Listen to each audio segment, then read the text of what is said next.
Did you know there are so many popular garden ideas floating around out there that aren't actually true?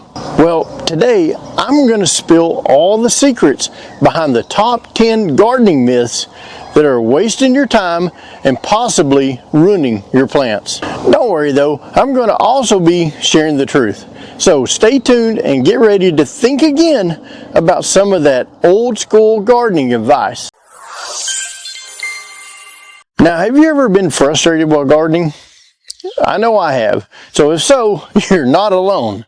Sometimes it feels like every time that you turn around, something's going wrong. Just when you think you've got everything figured out, Mother Nature seems to throw you another curveball, leaving you scratching your head and wondering what on earth went wrong. But did you know that a lot of these issues may stem from common gardening myths that you've been unknowingly following? Yeah, as it turns out, some old age advice isn't exactly helpful. So today, I'm going to reveal the top 10 gardening lies that you've probably fallen for in the past. And trust me, once you know the truth, you're probably going to wonder why you didn't know this sooner. So keep watching and get ready to clear up some of those misconceptions that may have been holding you back. Alright, so the number one myth that I've always hear is don't water at midday or you're going to burn your plants. This one actually seems legit, right? Well, we've all heard this piece of advice echoing in our ears since we started digging in this dirt. We've seen those tiny little droplets magnified burning lenses under our harsh summer sun, but does this really happen to your plants? Surprisingly, the answer is not really. The scorching sun can actually take a toll on your plants, but watering them during the day does not magnify that problem. Instead, the real issue is going to be evaporation. Water can quickly disappear from the soil and the leaves, especially in those sweltering hot summer days. So watering during the hottest part of the day actually means that by midday, your plants are already thirsty again. So isn't watering during the day risky? Well, yeah, of course it is. There's always a risk of water evaporating before it actually reaches the soil. However, if you choose the right type of irrigation, like drip systems or watering deeply and less frequently, you can actually minimize that evaporation process and deliver the water directly to the root zone, which reduces the risk of water loss. Just make sure that you plan ahead and give your plants a good soaking before the sun gets way too intense. This is just going to help you ensure that you have enough moisture that will last throughout the day. So it's really time to rethink that midday watering rule. So go ahead and water whenever it's convenient for you. Your plants are going to thank you. So the number 2 myth is organic pesticides are always safe. Now, wait a minute, what's going on here? Organic pesticides must be safer than chemicals, right? Well, wrong. Using pesticides in any garden is always a risk, whether they're organic or they're synthetic. And using them thoughtlessly can actually do more harm than good. Those natural botanical pesticides can still wipe out beneficial pollinators like honeybees, ladybugs, just like their chemical counterparts. Here's the thing. It's essential to understand the impact of pesticides to our environment and the potential risk to the human health. There are safer, more alternatives to pesticides, such as companion planting or crop rotation and encouraging natural predators. Plus, you can always spot treat any serious infestations instead of resorting to like blanket spreading. So remember, responsible gardening means to be informed and make conscious choices that actually benefit both our gardens and our planet. Number 3 gardening myth is tomatoes need full sun all day long. Tomatoes are the sunshine of the gardening world. But too much of a good thing can always lead to a bad thing. Imagine a tomato plant basking in the glory of 12 hours of direct sunlight. Sounds great, right?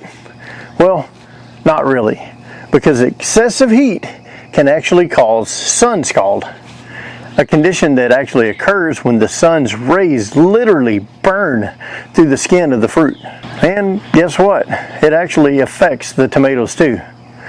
While tomatoes love soaking up those sun rays and need plenty of light to thrive, 6 to 8 hours is actually the sweet spot for tomatoes. Any more than that and you're going to see those telltale signs of sunburn on your tomatoes. So to prevent sun scald, consider planting your tomatoes in areas that receive some of that morning sun and a little bit of that afternoon shade.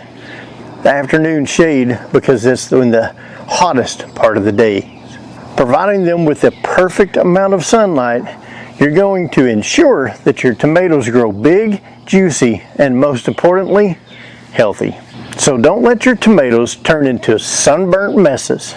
Give them the right amount of sunlight and enjoy the fruits of your labor. The number 4 myth is wilting equals time to water. A wilting plant can be a huge distressing sight. You know, you're going to sit there, you're going to see those leaves drooping, and you immediately assume that your plant is thirsty.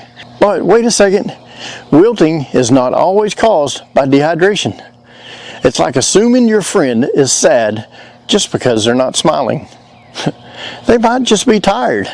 So wilting could be a sign of underwatering, but it can also indicate overwatering, especially if the leaves feel squishy or mushy.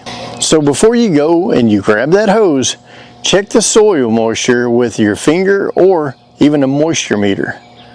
It's like checking the weather forecast for your plant's thirst level, because you're going to save time, you're save water, and you're going to save energy by not guessing. Alright, the number 5 myth is more fertilizer means bigger and better plants.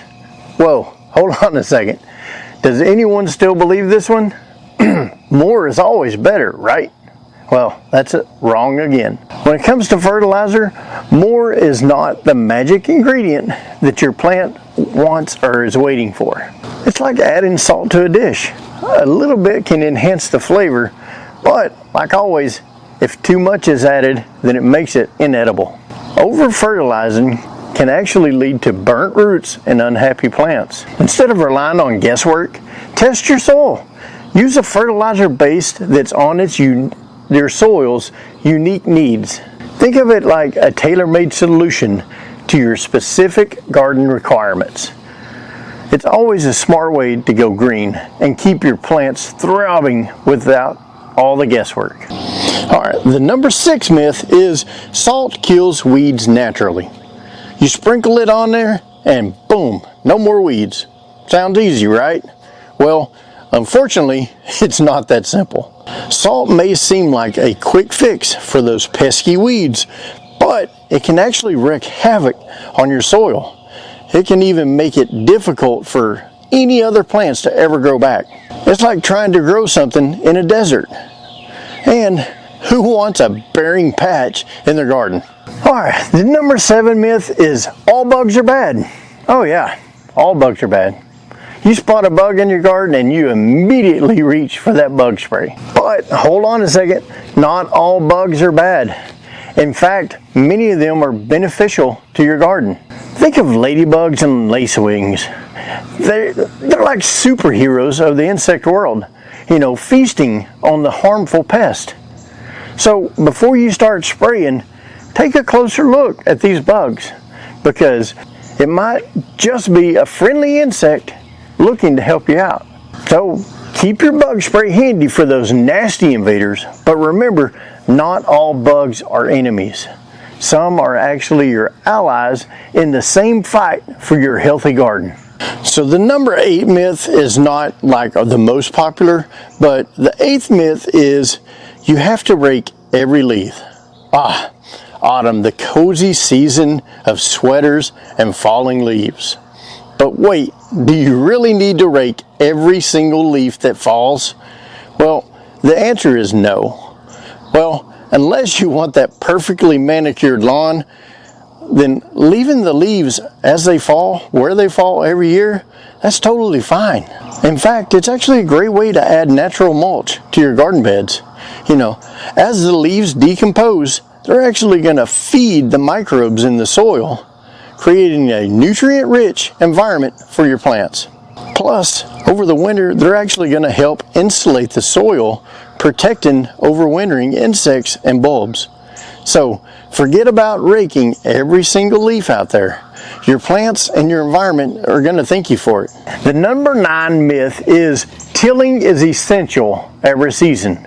The eternal debate about tilling versus no tilling. Some gardeners swear by working their soil every season, while others actually prefer the no-till method. I know I'm guilty here. I use the tiller way too much. Because here's the thing, tilling may actually be more harmful than good. Frequent tilling can actually disrupt the soil structure, reducing beneficial microbial activity and even lead to erosion. Instead, consider adopting the no-till approach. It's like giving your soil the break from all that bulldozing.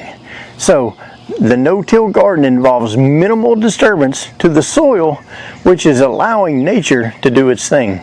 Cover crops and mulches are actually best friends here, keeping the soil protected and nourished. So, ditch the tiller and give your soil some TLC. And now the number 10 myth, and that is talking to your plants to help them grow. Yes, you heard me right. Talking to your plants is not only entertaining, but some say it can actually help them grow.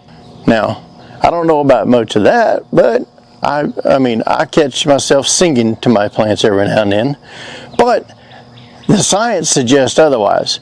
While chatting with your plants won't directly boost their growth, it may just actually benefit you. Actually, your breath contains carbon dioxide, so your plants need this for photosynthesis. So as you talk, you're actually giving them a little more extra something to fuel their growth. But let's be real, it's not going to be a huge game changer. Factors like sunlight, soil, and water play a way much bigger role. But keep talking to your plants if it makes you happy. But don't expect any miracles. I mean, after all, a happy gardener is probably one of the most successful ones. So there you have it, 10 myths that might be messing with your green thumb. So leave some of your gardening myths that you've heard down in the comments, and I'll try to debug any of those myths along with the ones that I've already debugged. And don't worry, you're now armed with the knowledge to tackle those myths and actually turn your garden into a thriving oasis. So the next time that you reach for that hose, or that fertilizer, or that foolproof tip from your neighbor, take a pause and actually think twice. Because now you know not everything in the garden is as it seems. So hit that share button and let's spread the truth. And let's grow a smarter gardening community, one myth at a time. So if you found this video helpful, think about subscribing to the channel and hit that bell notification, and you'll be notified every time I put a video out. And like always, keep it growing.